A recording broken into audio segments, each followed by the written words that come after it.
Hello YouTube. Welcome to Ellis is Happy on YouTube.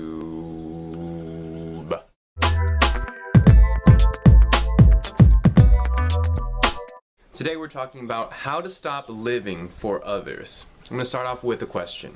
Does this sound like you? You're always a person to give to other people. When I say give, I mean make them happy. And you're pretty damn good at it too. People always tell you that you're always pulling through for them when they need you. But as you've grown older, as you've gone through your life, and people start to continually ask you because you are good at pulling through for them and making sure that they're alright, you start to have this feeling of something's not right.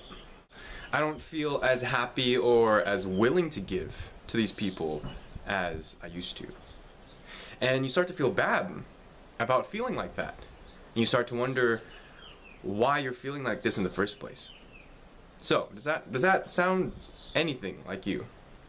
Well, shout out to my good friend Devin Vaughn. She's the one that asked me to do a video about this, and she was sharing what she struggles with, and I still struggle with this sometimes, but I've come to realize a few things and practice a few things that help a little bit, and I'm going to be sharing that with you today. So, this has helped in my other video about how to deal with anger, so I'm going to start with a metaphor, an analogy if you will.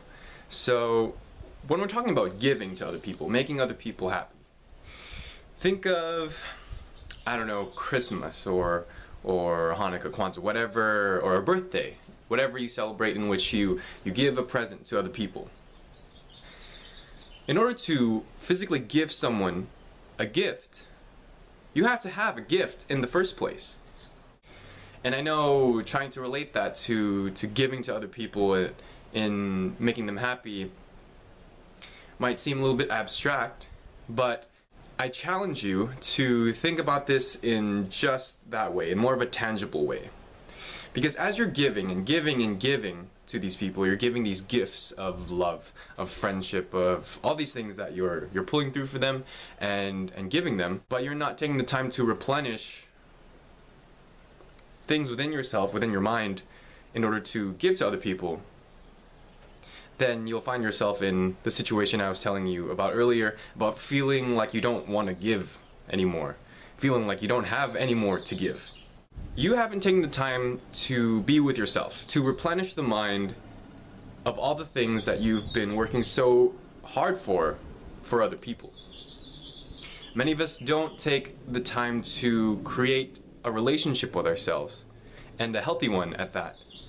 That's why they feel like they have nothing to give. Because you're right, you do have nothing to give if you don't have a relationship with yourself. I'm going to teach you how to do that today. What you're going to do is first schedule time for yourself.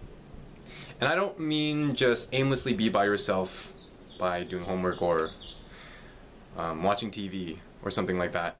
And make it so that it's just as if you were to schedule a lunch date or a dinner date or a movie date with someone else. But in this situation, you're just doing it by yourself and for yourself.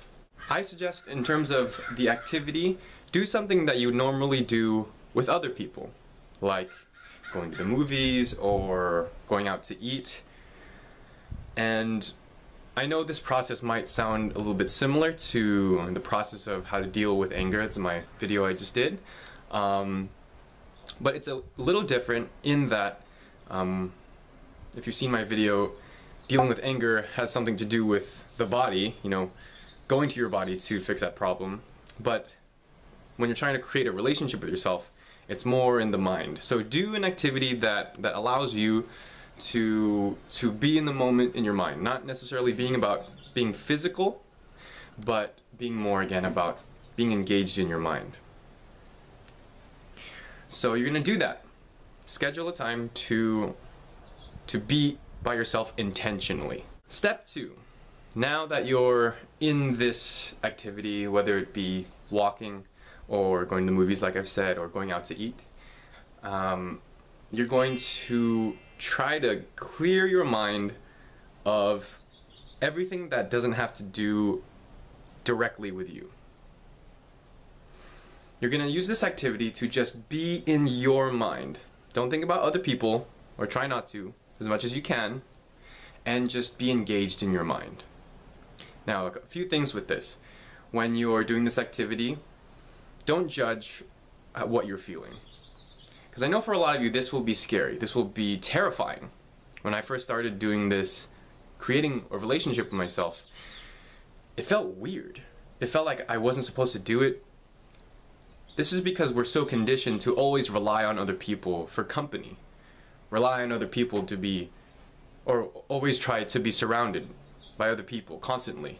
And I'm not saying being around good people is a bad thing, but it's just because we don't take the time to just be by ourselves for once in a while and just be in our own body and be in our own mind. Once you're done, step 3, all you have to do is make sure that you schedule the next time that you're going to do it. And those are all the steps. The third step is pretty crucial because I'm not going to tell you how often you should do it. I personally do this every single day, almost every single day. But for starters, for people that are beginning, maybe once a month, every 2 months, every year, doesn't really matter, just as long as you do it. This will improve your attitude in doing things for other people, because now you're taking the time to replenish the energy that you spent from your mind to think and do things for other people. So I encourage you to try this out. Again, I'm not going to tell you how often you should do this, that's up to you, but I find that the more often that you start doing this, the better relationship you have with yourself and your own mind. This is Ellis is Happy on YouTube. Like, comment, subscribe. See you next time.